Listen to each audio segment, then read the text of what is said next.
lot of things. So, Chris, it's over to you. I'm looking forward to your last talk on artificial intelligence and how it's going to impact the world. Let's give Chris a warm round of applause. Where exactly are you from, Chris? I'm from California. From California. You look very fresh for somebody who arrived here from California. Traveling how many hours? It was close to 30 with a layover. When did you arrive? This morning around 10 a.m. I think that deserves a round of applause. Anybody that looks like this after traveling for 30 hours, it's impossible. What are you using? What drugs are you taking? Water. Just water. Lots of water. Okay, respect, man. Wow. Just water. Okay, Chris, over to you, man. Do you have a clicker? Yeah. None of these banking people try and steal the clickers, man. See, these FNB people, you must never trust them. Where's the clicker? Okay, I'll take that back. There you go. Awesome, thanks. Hello, everyone. My name is Chris Abshire. I'm an investor at Finox Venture Capital, a Silicon Valley-based US VC firm. We invest in a wide range of verticals, but today I'm going to be talking about artificial intelligence because it's kind of been a buzz, especially in Silicon Valley and around the world as well. And a number of large corporations have been actively switching their strategies towards AI. So that's what I'm going to be talking about. And then I'm going to be talking about, I'm going to be showing some example companies that illustrate kind of what these new technologies can do and how they can affect the future of the world for the better. So what is artificial intelligence? Artificial intelligence is computer systems trying to replicate what you would say human intelligence could do. So there's a bunch of different branches that the founding fathers came up with, and the first branch is reasoning. And these 5 branches here make up what is the 6th branch, which is known as generalized intelligence. And starting with the first branch, reasoning, that's like things like playing chess, teaching computers how to do things like reasoning. So after that is the branch of knowledge representation. Computers need to know what are objects, what are people, what is language, things like that, right? And the third branch is planning and navigation, self-driving cars, robots. They need to be able to navigate around the real world. Fourth is natural language processing, right? So being able to translate Russian to English and English back to Russian. And the 5th is perception. Robots need to be able to have the ability to taste, touch, hear, smell, things like that, right? The 5 senses. So when you add up all these together, the founding fathers of AI back in the 50s came up with these branches and thought if you could combine all these together, you would get this term called generalized intelligence. And what that means is a computer system that actually has intuition, creativity, and emotional feelings where it can interact with on a human basis like that, right? An example there is Deep Jazz. Deep Jazz is this computer program generated by a professor out of Princeton, and it actually can create new jazz compositions without any human guidance. So it's an original jazz composition, which is just, I think it's incredible that robots can be creating music right now. So the buzzword is deep learning. For those of you that don't know what deep learning is, it's a type of machine learning, and it's gaining the most traction in the AI space. So deep learning is essentially, it consists of the data structures and algorithms that mimic how the human brain is organized from like a biological perspective, right? So the biggest technology shifts over the last few decades have started with mobile and cloud, and our firm is strongly confident that deep learning is the next technology shift that's going to be taking place. And we've already seen a large amount of funding go into this area in all parts of the world, not just in the US. So there's this thing Google created called TensorFlow, and I won't get too technical here. I'm just trying to give you a little bit of background about what AI is and kind of what's hot right now. But TensorFlow is a deep learning library that essentially creates an artificial neural network. So kind of if you've heard of neurons firing off in your brain when you're thinking and transferring information about, or when you're talking to someone, well, what this does is creates kind of a computer brain, an artificial neural network that has different nodes, and these nodes are mimicking what the neurons are in your brain when they fire. And the more nodes and the more neurons you add, you create this larger intelligence brain. And the reason I'm telling you all this is Google had a huge breakthrough in deep learning back in 2012, which is what led to this whole new wave of startups to emerge.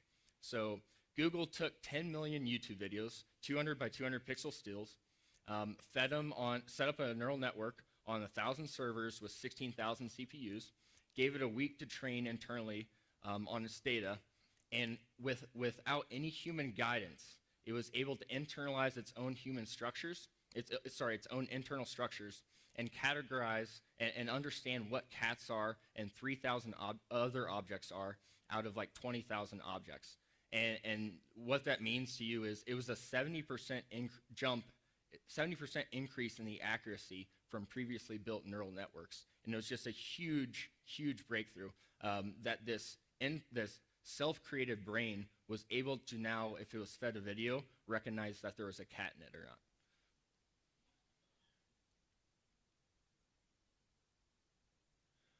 So touching a little more on Google, so have you guys heard of the ancient Chinese game called Go? It's known as the most complex game in the world, right? So there's roughly 10 to the power of 80 atoms in the universe. Well, Go has 10 to the 170 to 180-ish estimated possible scenarios or possible moves in the game. So that's how complex the game is. It's a Google times more complex than chess. And Google acquired a startup called DeepMind out of the UK. And what DeepMind used reinforcement learning and deep learning, and it beat the best Go player in the world, Lee Sedol out of Korea. So he was known as the grandmaster of this Go game, and he was beaten. His record was phenomenal, and he was beaten by a computer game called AlphaGo that was created by DeepMind. And this was just a huge buzz in the media. And his DeepMind was acquired by Google for roughly $500 million a few years ago. So Google is my main example, but I'll get into a few others. All large corporations right now are starting to switch to an AI focus. So Sundar Pichai, Google CEO, he's quoted saying, "We went from a search-first company to a mobile-first company to an AI-first company." And they even have taken that DeepMind program and started using it for healthcare applications. And it's DeepMind's kind of their base platform that they've been using to create a number of other projects in all different areas across many different industries. So Amazon's even been getting involved, right? So Amazon started out as a book company, right? They were a competitor to Barnes & Noble. They switched to selling all kinds of e-commerce products, and now as of recently, they've released the Amazon Echo, which is an AI personal assistant speaker that you guys may be familiar with. So the fact is, all these large corporations are switching their focus, Jeff Bezos being one of them, leading that initiative. And even Facebook's not behind it all. Facebook has multiple programs, Facebook M, Facebook Deep Text. Facebook Deep Text, you may not know you use it, but it's integrated into your Facebook. So your news feed is personalized based off what your interests are, based on things you like. That's all that technology is run by Deep Text. So for personal assistants, that's kind of one of the hotter areas in the AI space right now.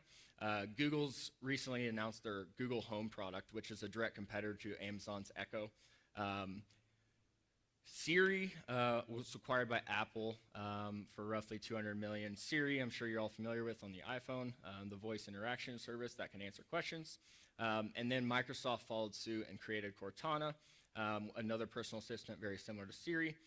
Facebook's M is a very similar personal assistant as well that was integrated into the Facebook Messenger app. And then Vive Labs is a startup right now in the US that our firm's been looking heavily into. It's very interesting. So the founders of Siri, when Apple acquired their company, they didn't agree with Apple's vision for where they were taking the product. So they left Apple and started a new company called Vive Labs. And what they're doing is they're taking Siri and taking it to the next level, so that it can't just answer questions like, what is the weather like, but it can answer questions like, what was the weather 2 weeks ago near the Birchwood Hotel after 8 p.m.? And it can give you much more exact answers to complex questions. So I basically just went over what Vive is. I'm going to show you a quick little video so you can get an idea.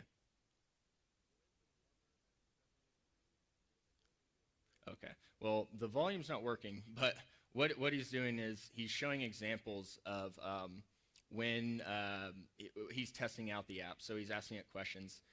He wants to be able to talk to your phone. So right now, if you wanted to order pizza and you're talking to Siri and you say, Siri, please order me a pizza, it'll likely pop up pizza websites for you, but then you'll have to do the rest. He wants Viv to be able to take it from when you ask it, can I order pizza? It'll be like, okay, what ingredients do you want on it? And the conversation will go on. And the main technology behind Viv is the natural language processing. One sentence and it's done.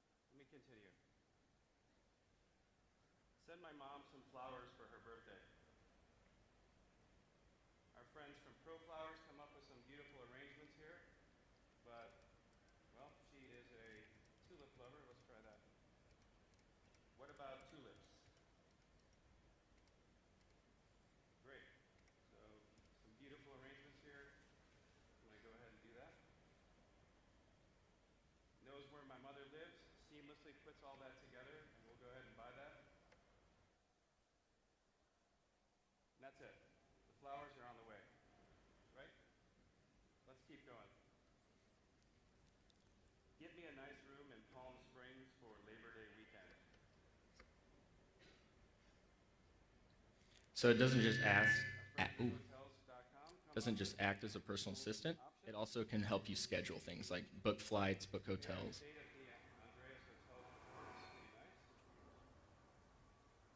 Yeah, so you get the idea. So from an investor's perspective, these are all the main areas that we would throw startups that we're looking at into.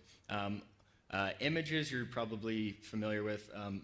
Most of the startups in the AI space, it's just flooded with image recognition software. That's kind of the biggest space in AI right now, and it's definitely overcrowded. Voice recognition, we just went over Siri and the likes. Control, that's just kind of robotics, using AI to control machines. Optimization is more related to big data, if you've heard that buzzword as well. Using these large pools of data, running analytics on top of it, and optimizing your solutions, your products, your setup. And language is actually struggling right now. So a lot of startups have been trying to tackle the language area, but with little success. And the reason being, I'll show you a funny example. So this is actually a grammatically correct sentence. Buffalo, buffalo, buffalo, buffalo, buffalo, buffalo, buffalo, buffalo. So you may all be looking at me like I'm crazy, but it actually breaks down into nouns, pronouns, and verbs. And when you parse it, it actually means bison from buffalo, which bison from buffalo bully, themselves bully bison from buffalo. And that's literally a grammatically correct sentence. So imagine a machine reading that and trying to understand what it means. It's nearly impossible. And this is an extreme example, but the syntactic structure of sentences is really hard for machines to understand. And that's kind of the main area stopping startups from having breakthroughs in this space. And again, here's just a summary of all the large corporations before I get into a few more examples. All large corporations right now are eating up AI startups left and right. Google, Twitter, Facebook, Amazon, Apple, all of them. So AI applications, I'm going to show you a few in the personal robot and emotion analytics space real quick. So here's a company I invested in called Jibo. So Jibo is that cute little robot in the bottom right. His personality is supposed to mimic a 12-year-old boy. So he's young enough to like, but he's old enough to also be mature and be able to communicate maturely. So the founder of Jibo is a girl named Cynthia Brazil. She's the founder and chief scientist officer. She got her PhD in computer science and engineering out of MIT. Very bright girl, and she actually was one of the first people back in the 90s to begin work on the social robotics space. She created the first social robot called Kismet, which is actually displayed at MIT. And I'll show you a quick little video about Jibo. The world's first family robot. Say hi, Jibo. Hi, Jibo. Jibo helps everyone out throughout their day. He's the world's best cameraman. By intelligently tracking the action around him, he can independently take video and photos, so that you can put down your camera and be a part of the scene. Jibo, take the picture. He's He's a hands-free helper. You can talk to him, and he'll talk to you back, so you don't have to skip a beat. Excuse me, Anne? Yes, Jibo.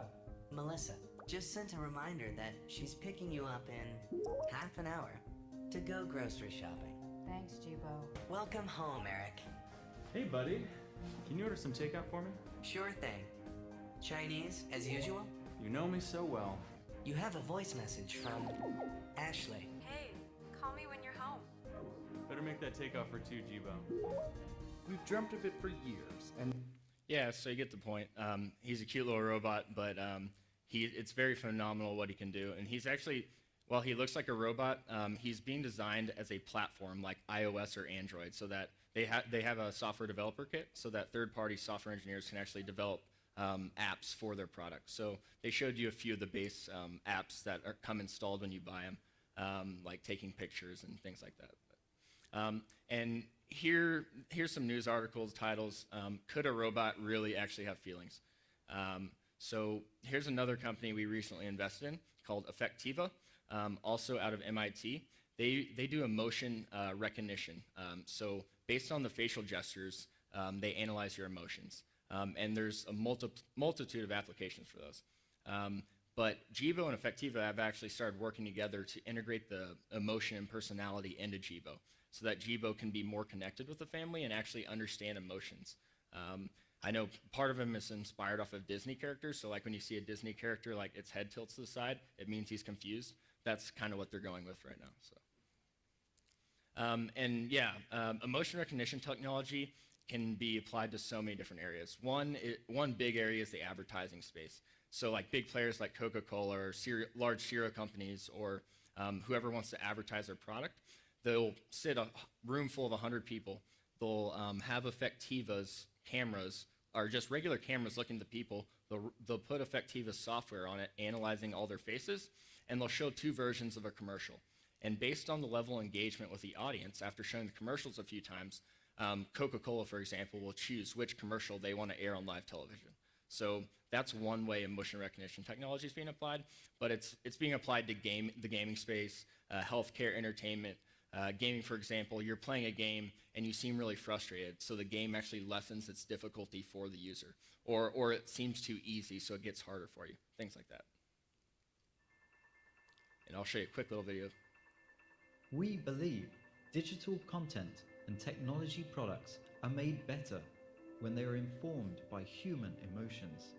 At Effectiva, we quantify emotion to help the world accomplish this goal. We've built the most accurate automated facial coding system that exists today and can discern moment-by-moment emotional state using a webcam. This is the only neuroscience technique that can work online as participants emote in their natural environments. Any face, any place, any interface, in real time. Over the past 3 years, our software has processed more than 1 billion frames of face video of people watching advertisements and entertainment content in over 70 countries. This is the world's largest repository of emotional response to digital media. This research enables optimization, prediction, and evaluation. All right, yeah, so you get the point. But emotion recognition is huge, and there's a huge wave of startups starting to emerge in this space. Apple earlier this year acquired another AI emotion startup called Emotion. And that's just one. And a lot of large corporations have actually started making offers, I know, to acquire some of the startups in this space. And the reason I know that is because it's been public articles have come out that the startups have actually rejected them, that they want to develop their emotion recognition technology a little bit further before they become integrated into a large corporation. But it's definitely a hot space right now. I'll get into a little bit on a few other examples. So here's a company we've looked at, Osaro. They design software for industrial robots to control like robotics arms and manufacturers, things like that. And they use the same technology that when I discussed DeepMind earlier, the AlphaGo, they use reinforcement learning as well. Very, very great technology, and they add a level of human assistance to it, so that if once the robot is training, they add a feedback layer to where the robot makes improvements on its decisions over time based on the human's guidance. Huge advances in self-driving cars. I'm sure we've all heard about these. In the last decade, starting back in 2004, there's a DARPA Grand Challenge competition, which was the first self-driving car competition ever in the world, right? It was on a desert. It was in the Mojave Desert. It was a 10-mile course, but the winning company, their self-driving car, only went 7.3 miles. Just 3 years later, they held another competition, and multiple companies that participated in this competition all completed a 60-mile self-driving city course. So in 3 years, that was a huge advancement. And then just last year, a guy named George Hotz, out of his one person running a company called Comma.ai, built a self-driving car out of his own garage. And after riding with a few investors with it around his neighborhood, they instantly gave him money because they were so impressed by his technology. So self-driving cars are just incredible. When I first moved out to Palo Alto a little over a year ago in Silicon Valley, I saw like Google self-driving car driving down the street, and it just blew my mind just seeing that in person. So self-driving cars are just incredible. And then quickly I'll get into some healthcare space. So here's a company I invested in called Sensely. They've created an AI virtual nurse called Molly. So using your mobile app or a tablet, you can get at-home diagnosis that you would usually have to go to a doctor's office, and the nurse would have to diagnose you. And then if you have health risks after using Molly, she can notify your doctor, schedule any appointments with your doctor, as well as set up video conference chats with your doctor. So it's designed for a wide range of audiences, but primarily the elderly, people who are immobile and don't have the capability to get to a doctor's office easily and just want to get diagnosed at home. Another one here, we invest in Analytics MD. So they are kind of changing the healthcare space and hospital space through big data and analytics. So they're putting sensors in all kinds of hospital beds, all the chairs, medical devices, and running analytics on top of the data they get. And based on the analytics, they optimize their scheduling efficiency. So typically, if you wanted to get an MRI or ECG scan, it could take up to a week or 2 weeks before you get one. They've, through their first trial tests, have been able to improve scheduling efficiency by 30% in a number of companies they've started to form partnerships with. And then lastly, I'll get into personal assistants that actually help you schedule meetings. So there are 10 billion formal meetings conducted every year around the world. Here's a company called X.AI who's created a product called Amy. So it's the pain point is you send back and forth emails when your friend asks you if you want to get coffee, right? You go, okay, what time, what place, things like that.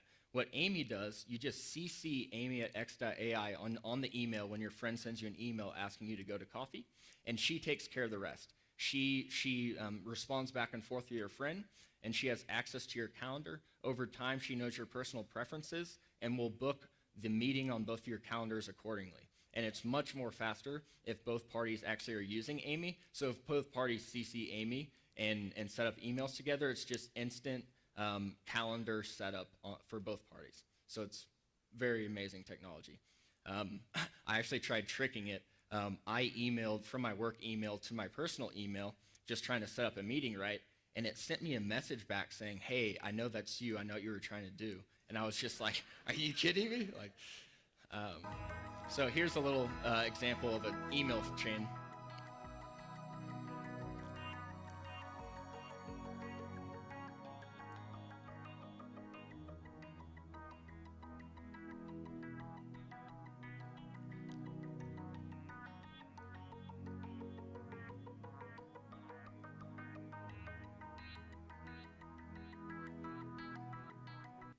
Yeah, so the main technology behind that is just natural language processing. Amy is incredibly intelligent at being able to understand what you mean. I've tried to trick Amy in all kinds of ways. would you like to have a chat at, I don't know, some random coffee place and not include the word coffee in the sentence? She's able to understand that it's a coffee meeting and set it up on the calendar as such. So it's very incredible technology. So the big thing about AI that everyone worries about is Skynet, or super intelligence that's so dangerous that it takes over the world or destroys the world, right? And personally, I don't believe in a lot of that, because humans create robots. And the fact that we're aware of that problem, that there could be a super intelligence so dangerous to actually destroy the world in some way or hurt the world, I think while we're designing these applications, the fact that we're aware of it will allow us to get around and make sure we implement the right safety features so that doesn't ever happen. Another issue with AI is humans will lose 5 million jobs to robots by 2020, right? And that's true, but it's only telling one side of the story, because while people are losing their jobs, it's also creating a whole new industry of jobs. And I'll go through a little bit. So it's what AI does is it increases productivity, right? And through the typical job cycle, these are all just examples of industries that have been game changed, right? So back when people were hunting, gathering food and shelter, that's all they did. But once they were able to once agriculture technology developed, they were able to start planting seeds, more free time opened up, less people were required to collect food, which allowed them to start, I don't know, driving taxis or some other industry, right? And then taxi drivers have now started being displaced, and tractors have gotten rid of a lot of agricultural jobs. The computer's gotten rid of a huge wave of jobs, but it's also created all kinds of new jobs for the internet, right? The internet economy exists because of computers. And that's something that people don't realize when they criticize kind of artificial intelligence now.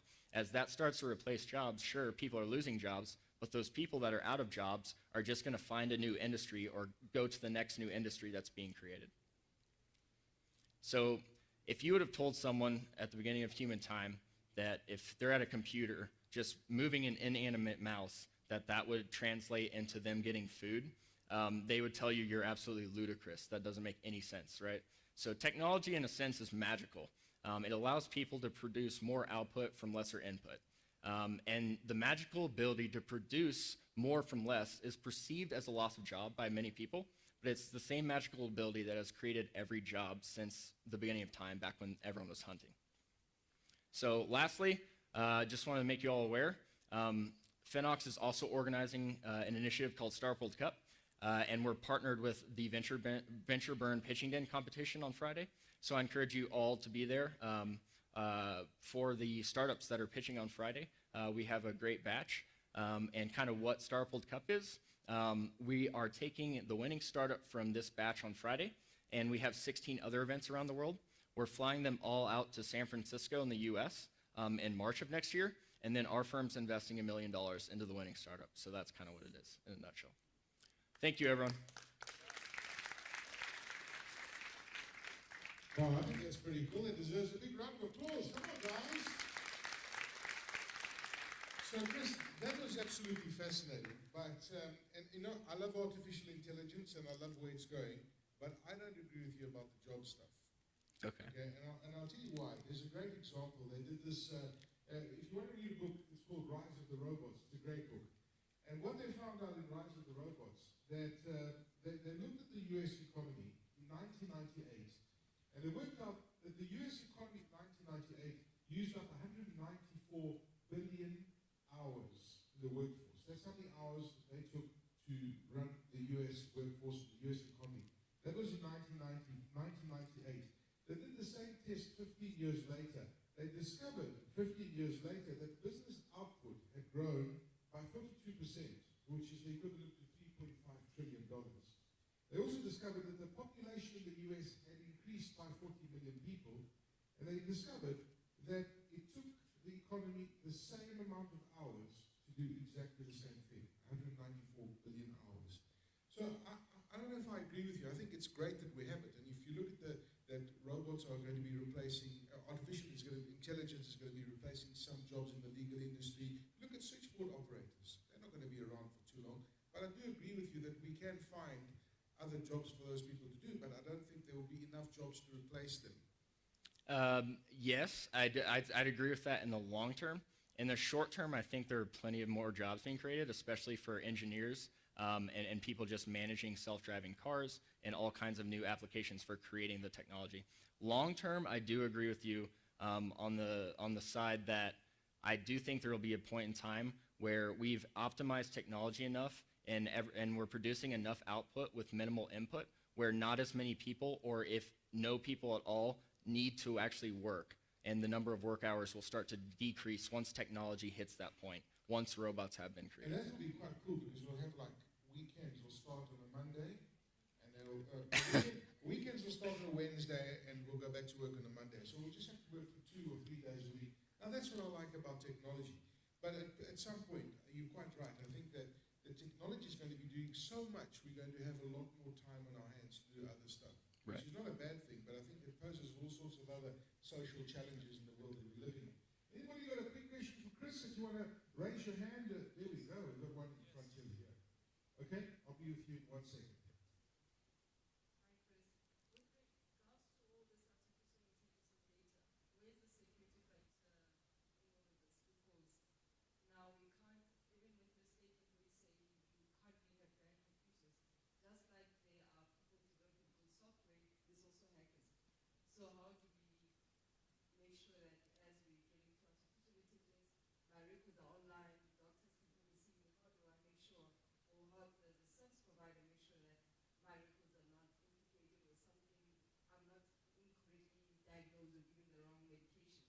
Great.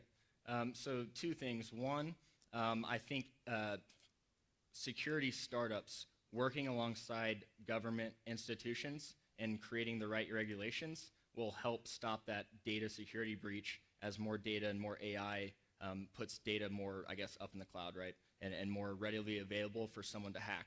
I think there's a ton of security startups that are working on solving that exact issue because they know it's going to be a yes.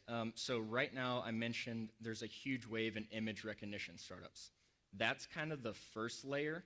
There's a lot right now. There's a lot of startups very in the initial phase in research projects at institutions around the world that are focusing on that exact thing, in both neuroscience and cancer applications, right? And applying deep learning to cancer is huge. There, in the last few years, there have been great, I guess, improvements in what that technology can do.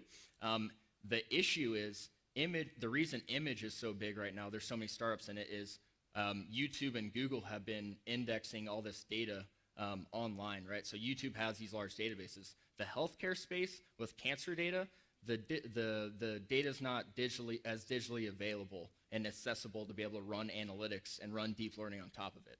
So, but startups are starting to emerge in that space. And I think that's the next step. And it's kind of mind-blowing, Chris. I mean, one of the other things that I'm doing is that in the crime space, for example, I was reading that when you start combining big data along with artificial intelligence, they are slowly, and we will be able to predict crimes before they actually even happen. I know it sounds kind of freaky, but imagine predicting a crime before it happens. And I know there's a lot of work being done in that space as well. Yes. Yeah. No. That's a lot of government organizations are snatching up those startups before they become big enough to be heard about. But yeah, there's no question there. You're absolutely correct. So my final question before we close up, everybody's kind of petrified of artificial intelligence. The reality is that cars will be driving us in the next 20 years. One of the biggest industries in the US where they have 3.5 million truck drivers, they're going to get seriously disrupted. But in this industry that you're in, artificial intelligence, they still haven't kind of determined the regulations around it. We have to set some kind of parameters, what we as humans will allow technology to do, and set those kind of parameters. Even guys like Elon Musk, Stephen Hawking, Bill Gates, they're saying we're summoning the demons and they're using all sorts of things. So my point is artificial intelligence can be very dangerous, but we do need to set those parameters and some kind of legislation, which I understand the industry is busy working. Right. Yeah. So just earlier this week, President Barack Obama, the U.S., actually released created a detailed outline for regulations for self-driving cars in the U.S. So there's a checklist that now self-driving car companies have to go through I think at least there's 10 main bullet points, and they have to pass all these things before they're able to actually put a self-driving car out on the street that could potentially harm or endanger someone. So in the U.S., I know there's a lot of work. The President of the United States is working on it. So yeah, definitely. And in terms of machines being dangerous, when I was describing those artificial brains being created, the artificial brains, you want to think of them like they're a human brain, but they're fundamentally different, and the tasks they perform are much more specific and focused. And I think the danger of a machine thinking for itself and becoming dangerous is more science fiction based than based on the neural networks and artificial brains that we're creating today. Wow, pretty amazing stuff. Let's give Chris a big round of applause, please. You'll be around for the next 2 days. And, Yep. Will you be in this competition just around the corner here, right? Yep. Okay. Yep, thanks everyone. Thanks very much. I think he deserves a big round of applause, especially for his flat 20 hours and he still looks so fresh.